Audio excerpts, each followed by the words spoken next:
Ladies and gentlemen, the story you are about to hear is true. Only the names have been changed to protect the innocent. NBC brings you Dragnet.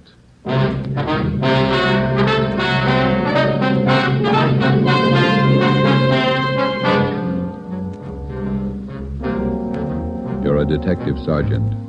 You've been off duty 2 hours. You receive an emergency call from the chief of detectives. An entire block in the heart of your city is threatened with complete destruction. Your job, report at once.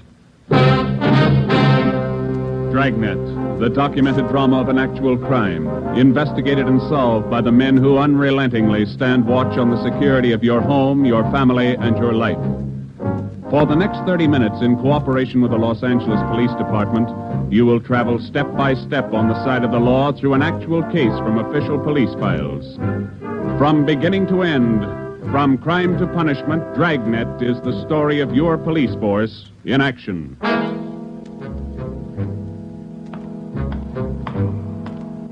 It was Tuesday, November 15th. It was raining in Los Angeles. We were off duty reporting in on an emergency call. My partner's Ben Romero. The boss is Ed Backstrand, chief of detectives. My name's Friday. It was 8:32 a.m. when I walked in the Spring Street entrance of the City Hall. You Sergeant Friday? Yeah, that's right. Take my elevator, Sergeant. It's the only one in service. All right.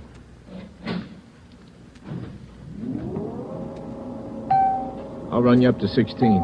The chief's waiting for you up there. What's the pitch? Only one elevator in service out of 10? The place looks deserted. What's going on? Nobody in the building. All the office people been sent home. Lots of trouble. Somebody declare a holiday? No joke, Sergeant. Big trouble. All right, you convinced me. What is it? Here we are. 16th floor. Over here, Friday. Hi, Joe. Hello, Ben. You made good time. Came as soon as I got the call, Ed. Sorry to have to bring you back in. You worked last night, didn't you? Yeah, midnight to 8 this morning. Sorry. Come on. Okay. What is it, Skipper? Why all the hush-hush? Wait till we get inside. In here. Okay. Number one, let's keep our voices down. All right. I'll make it as brief as I can. Every minute counts. What time you got, Friday? 8:33. All right, here it is. 55 minutes ago, a man walked into this building with a homemade bomb under his arm. If we don't release his brother from the county jail by 9 o'clock this morning, he says he'll pull the trigger on the bomb and blow up the whole building. He's kidding, Skipper. Who is the guy? Name's Vernon Carney. Here's his package. He and his brother have been in and out of jail since 1937. Small-time thieves. Yeah. Where's the FBI kickback? We had him once before, both of them. Brother's name is Elwood, serving a year for car stripping. And this two-bit thief is sitting here in the city hall with a bomb on his lap? That's right. In the next room. What kind of a bomb is it, Ed? You think he's bluffing? Could be bluffing, but the crime lab says no. Lee Jones from the lab get a look at it? Been in there twice. One end of the box is glass. Says you can't see much without a closer look, but you can't get near the guy. What do you want us to do? It's a volunteer job. You can take it or leave it. I won't order you to do it. How you want to handle it? You sure you want a piece of this one, Romero? No, he doesn't, Ed. He's got a family. Get me another single man. We'll give it a try. Wait a minute, Joe. What makes this job so different? Anytime we kick a door in, we never know what's on the other side. That's what makes it different. This time we do. No, you're not going to cut me out. Not the only time I know what I'm getting into. All right. Chandler's tried. Hannon, Davis, Watson, they've all tried. This guy Carney knows what he's doing. He's no pushover. But somebody's got to get that bomb away from him. Friday, Romero, it's your baby now. I looked at my watch. It was 8:36. We left Backstrand and started down the hall. If Carney was going to make good his threat to blow up the building by 9 o'clock, we had exactly 24 minutes to talk him out of it. Ben and I figured we'd better look him over first and then work out some kind of a plan. Maybe just talking to him would do it. Vernon Carney was sitting in a straight-back chair against the far wall facing the door. He was seated between two windows that looked out over the city.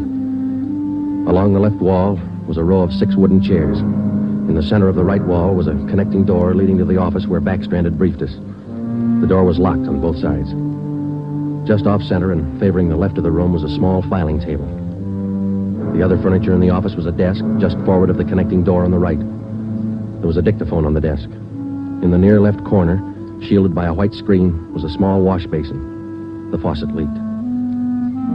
Vernon Carney was middle-aged. He sat erect, holding a black box on his lap.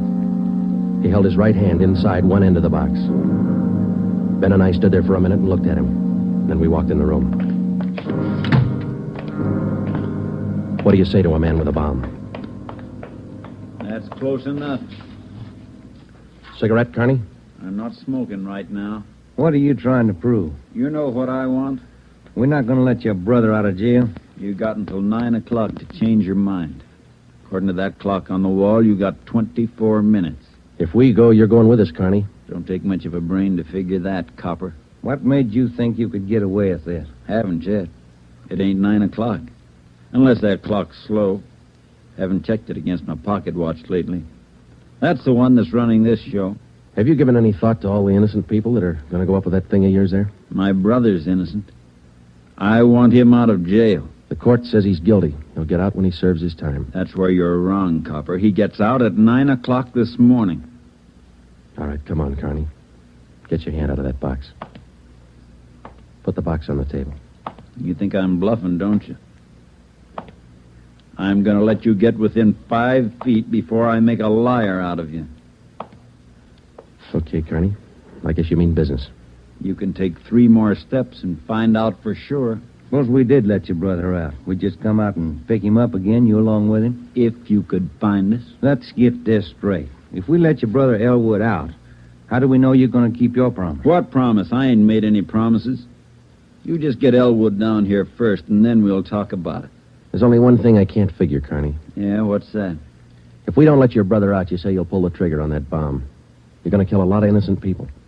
What are you going to prove by that? It's 8:37. You've got 23 minutes left. Now, I wish you'd answer that one for me. Why do you want to kill a lot of innocent people? Don't try to con me, copper. I know they cleared everybody out of this building 45 minutes ago. I know they cleaned out the whole block. They got it roped off. Where'd you get your information? I got a couple of windows here to look out of. Don't you think it's about time to send somebody over to get Elwood? You know, Carney, we got a way out of this. We don't have to let your brother out neither. I've heard that before. What's to stop us from leaving the building along with the other few officers and let you sit here and touch off that bomb? Go ahead. It won't be a long wait without you. Who are you trying to kid? You'd let me blow up $10 million worth of taxpayers' money? No. You're going to let Elwood out. You'll wait till the last minute to do it, but you'll let him out.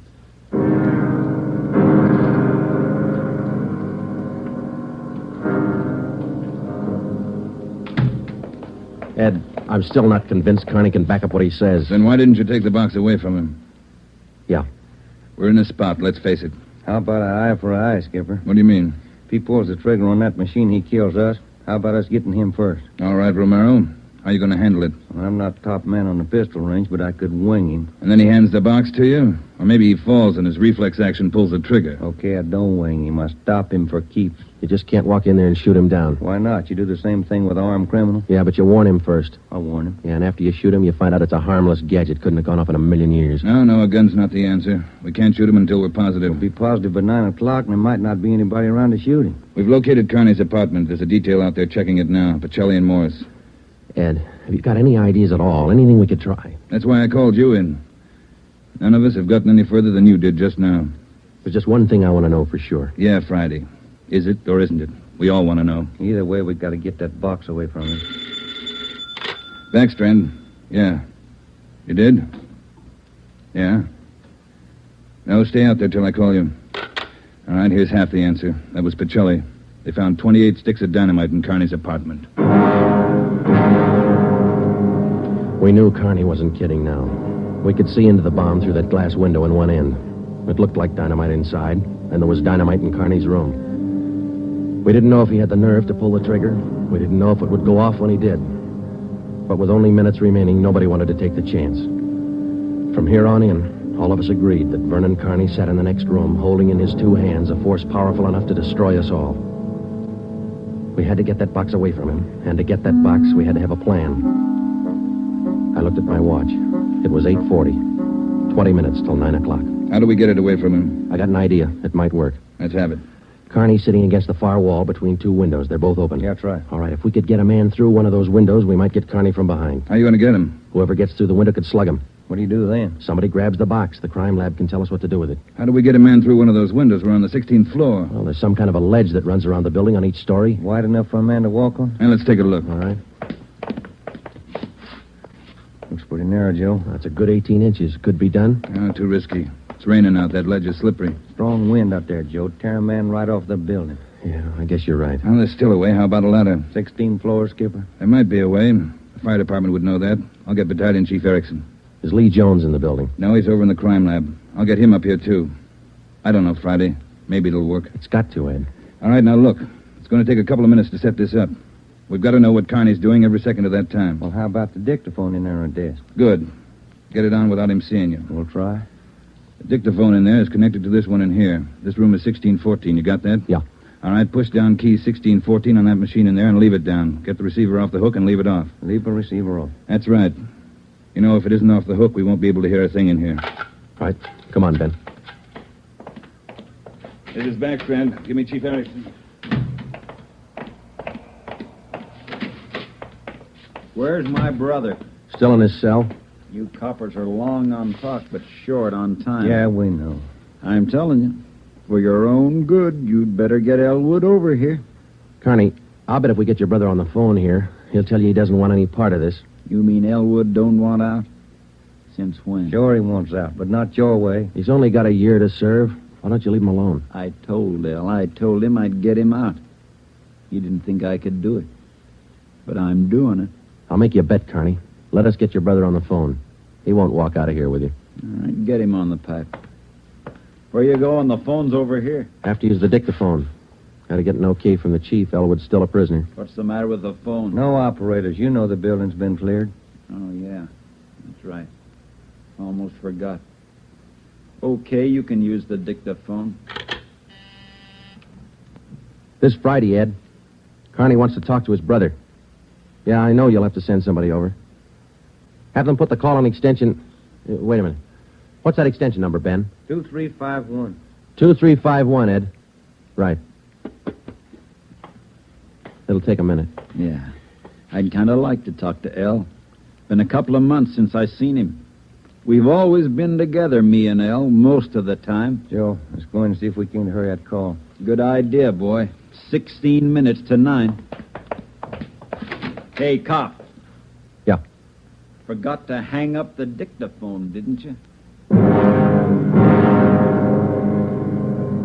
I put the receiver back on the dictaphone. Ben and I had failed to make good on the first step of the plan. When we got outside the door, we briefed Davis and Watson. They went in to sit with Carney. It would be their job to keep us posted on Carney's movements. The dictaphone was out.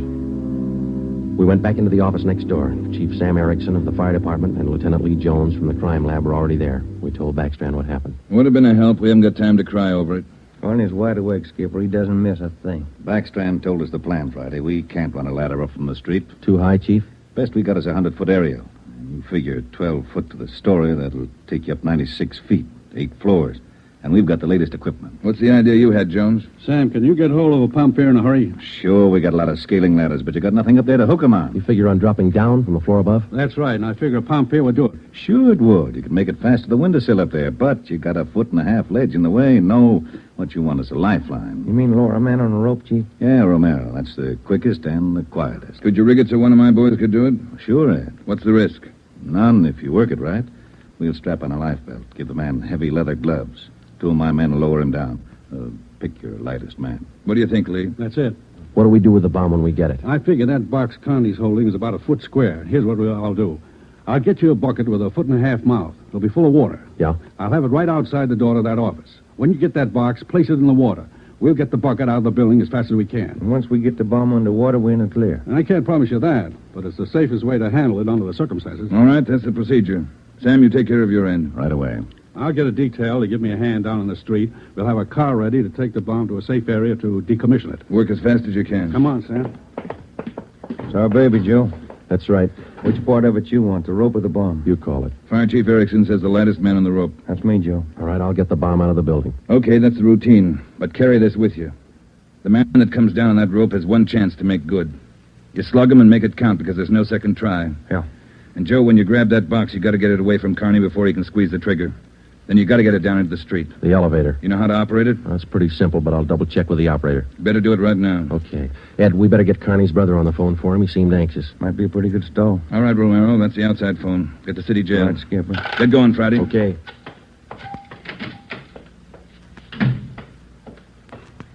Hey, you. Elevator man. Yeah, Sergeant. Let me see if I know how to work that thing. You taking over the elevator? Well, in a couple of minutes. You want to check me out? Nothing to it, Sergeant. All right. Now, here's the control, see? You push this lever right to go up, left to go down. You see this little trigger on the underside of the handle? Yeah. That's the safety lock. Be sure you squeeze it or you can't move the lever. Let me try it, huh? That's it. Right to go up, left to go down. Right to go up, left to go down. How do you operate the doors? Automatic. They work off the control lever. When the control lever is locked in the up or down position, the doors will close. I get it. Now, in case they jam, this red emergency button up here? Yeah. Push it. If that doesn't close them, we call the repairman. Okay, I think I got it. You sure now? I've had my orders to get out of the building. I'll just leave the elevator right here and take the stairs down. All right. Thanks a lot. Sergeant, just curious. You going to take the bomb down in this car? We're going to try. You won't have any trouble. We haven't had an elevator failure in 18 months. The elevator man turned and went down the stairs. Outside of a handful of volunteers and a man with a bomb, the city hall was now cleared. I started down the corridor and met Ben outside the office. He told me that Lee Jones and Chief Erickson were on their way up in the freight elevator at the rear of the building with the necessary equipment. The 2 fire department volunteers were with them. The phone call had been put through to the city jail, and in a moment, Elwood Carney would be ready at the other end of the line. We went in to tell Carney. I told him over at the jail to put the call through on extension 2351. Yeah. When's it coming through? Right now? You got Elwood with you? No. Look, Carney, we told you we'd get him on the phone for you. The call will be through in a minute. Minute's a long time, cop. You only got 12 of them left. Elwood's going to talk you out of this. Oh, sure. Sure, everybody's going to talk me out of this. First it was them other 2 cops, the little Porky guy and that other monkey. Then you and this Dixie Doughhead here, and now it's Elwood. Come off it, will you, and get my brother over here. That's him. It's your brother, Connie. I'll get him. Stay put, you. Just going to get the phone. You want to talk to your brother, don't you? I'll take care of the phone. We'll disconnect it for a while. Now get it straight, copper. I'm through with your stinking rotten lying. I want Elwood here. And I want him now. Bring him here before I blow you all to pieces. What's going on? Who threw that phone out in the hall? I did. You want me to go out and pick it up? Carney, that's not going to get you anyplace. You the big boss around here? Maybe. Are you or aren't you? I answered you. All right, big boy. I've got a piece of advice for you. Take your rookie cops here and get it through their heads I mean what I say. I want my brother over here in this room. And you've got just 11 minutes to get it done. Tell them that, will you, boy? All right, Carney. It's your show.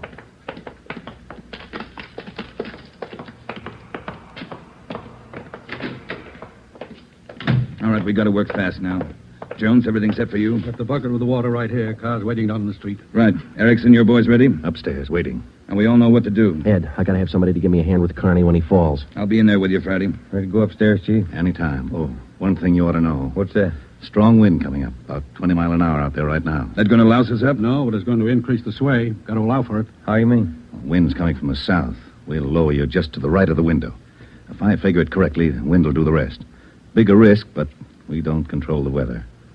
How you going to do it, Ben? As soon as I get in position, I'll reach in through the window on his right. I'll use the billy. Try to catch him on the right side of his head. One good hit should put him away. Let's make it 2 and be sure, huh? Right. You ready, Chief? Now, let's go. Ben. Yeah? Nothing. I'll be careful. You too, huh? What's the time, Friday? 8:50. Shouldn't take more than a couple of minutes for Romero to get down to that window, unless the wind gives him trouble. Jones, no use you sticking around. I'll give Friday a hand. That's my job. We've got to keep you alive to decommission the bomb. Bum joke. See you downstairs.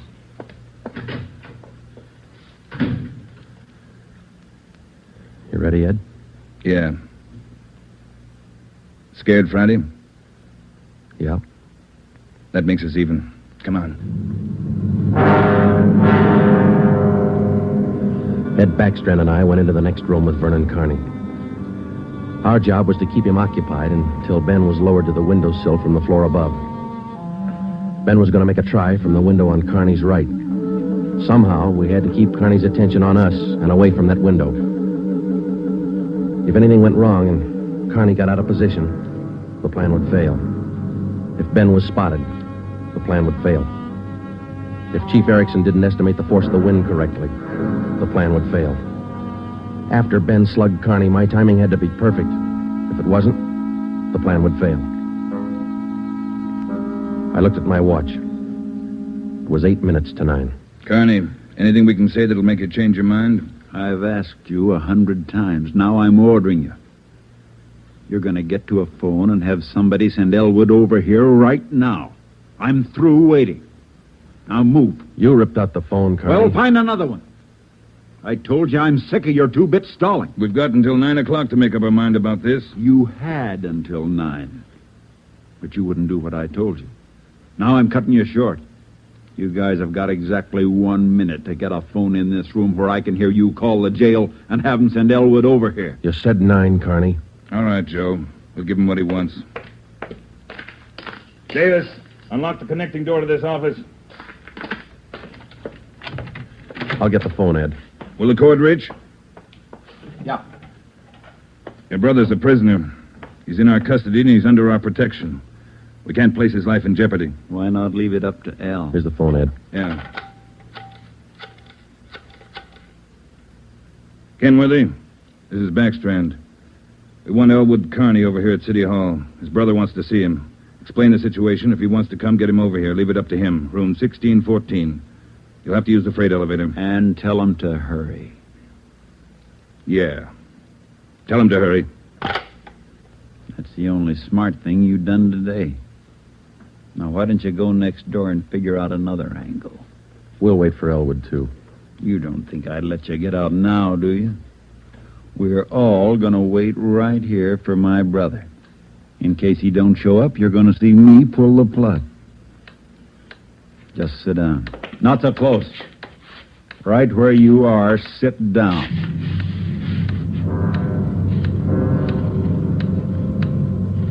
Loud clock, ain't it? Windy. Getting cold in here.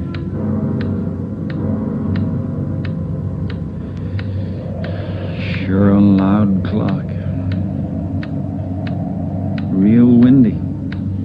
Maybe I ought to close the windows. Don't want to catch me a cold. I turn on the heat. Stay put, cop. Hey, what's that? What's going on? Just the wind, Shut Carney. up! There's somebody out there. I can see his feet. You stupid cops. Pull him up! Get back there, you! Pull him up! Friday told him to pull him up. Right. Pull him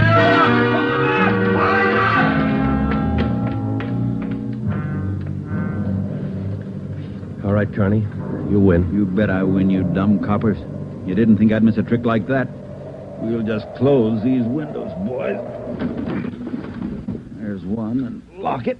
And here's... Here's your brother, Carney. Yeah.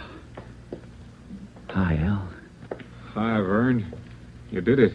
I told you. I told you I'd do it, didn't I? That's far enough for the rest of you. Al, come on over here. You're crazy, Vern. You're crazy. That's what they've been trying to tell me. We're going home, Al. How are you going to do it? There's a million cops outside. People all over town heard about this. They're holding the crowd back. They ain't gonna stop us now, Al. You'll never make it. Either one of you. I got him this far, didn't I? We'll make it. Vern, you think we could do it? Hey, you. Yeah. You're gonna get a car ready for us, a fast one. Have it in front of the building. Move! All right, Friday, do what he tells you. Right. Hold it. Yeah. If you ain't back by 9 o'clock, the deal still holds. I told them I'd pull the pin at 9, Al, if they didn't let you out. You ain't fooling, are you, Vern? Will that gadget really blow? 4 miles high. You know what that means, Al? Yeah, but they won't let you pull it. We're getting out. All right, Copper. Get the car. You've got 4 minutes.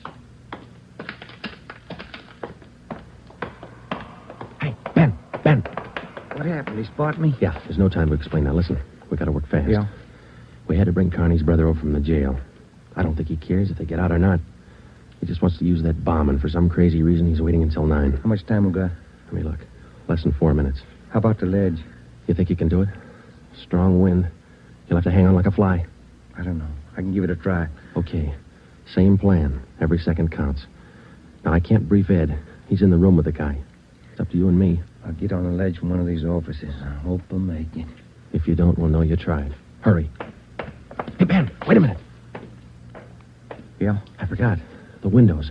The one on his right. He locked it. You'll have to crawl around to the one on the left. You got it? Right. Okay. The car will be ready in 2 minutes. Out front. Fine. Elle and I'll just sit here and wait. Gonna be good being back together, huh, Elle? We always were real good together, Vern. Yeah, that's the way brothers ought to be together all the time. Together. Vern, I'd feel better with a gun. We don't need no gun, Elle. We got the bomb. We'll need a gun when we get out, when we get on the road. Okay. Take your pick. They all got them. Hey, you, give him yours. I'm not carrying a gun. I left it in the other room. A cop without a gun? Who's kidding who? I left it in the other room. Frisk the big boy, Elle. He's got one. About time for the car, ain't it? 2 minutes to 9. Yeah, this feels like it. Right on his hip. Hey, Vern, look out! Grab him, Joe. I got him. Get the box. Leave that gun alone. I got him, Ben. I gotta get his hand out of it. Run, Joe. Get it in the water. Run!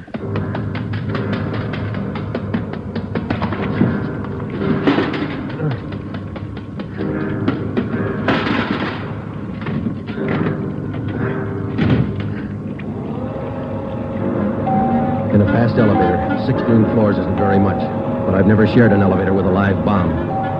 It seemed like minutes between floors. I kept watching the bucket. The bomb was completely underwater. A small stream of bubbles was hissing to the surface. I waited.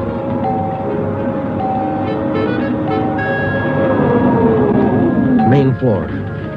I picked up the bucket and ran for the street. I missed the first step.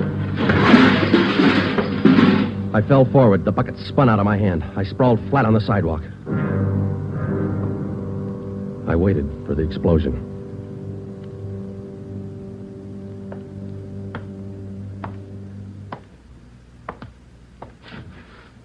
It didn't go off Friday. I gave it a good chance, Lee. It was all there. Look, at least a dozen sticks of dynamite. Snyder, bring that over here. Here you are, Lieutenant. Thanks. Here's why it didn't go off.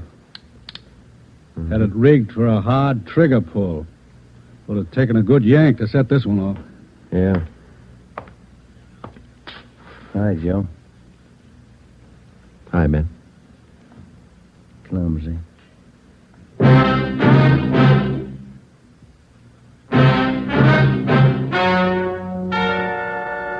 The story you have just heard is true.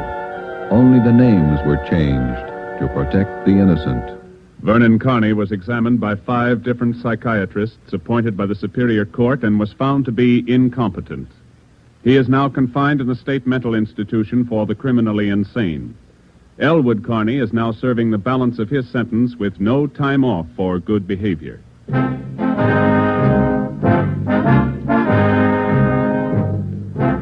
have just heard the 7th in a new series of authentic cases from official files. Technical advice for Dragnet is furnished by the Los Angeles Police Department. Tonight's program is dedicated to Town Marshal Lon T. Larson of the Mount Pleasant, Utah Force, who, on the night of October 15th, 1945, gave his life so that yours might be more secure.